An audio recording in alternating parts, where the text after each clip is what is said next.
भारतीय क्रिकेटर तथा team India पूर्वतन अधिनायक महेंद्र सिंह धोनी बढ़िला अड़ुआ। झारखंड हाईकोर्ट तांको नोटिस जारी करिसेंती। अदालत रे हाजर हेबाकू तांको कोर्ट निर्देश जारी करिसेंती, जहाकू नै जातीय गणमाध्यम रे हेडलाइन रे एबे धोनी आउ केवल धोनी को नहीं चर्चा।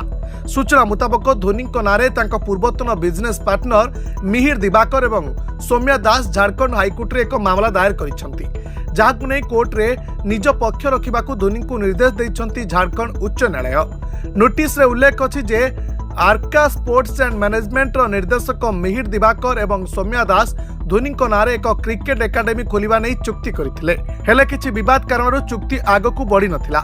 एपरिकी महेंद्र सिंह धोनी उभय मिहिर एवं सौम्यांक नारे ठकेई करथिबा अभियोग करथिले।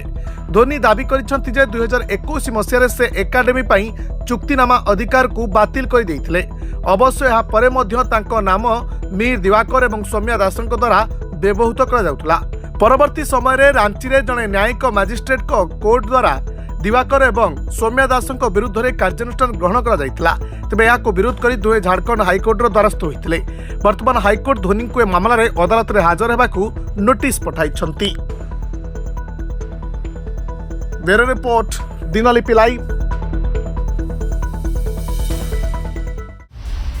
दिनलिपि लाइव को एबे ही लाइक शेयर सब्सक्राइब करंतु।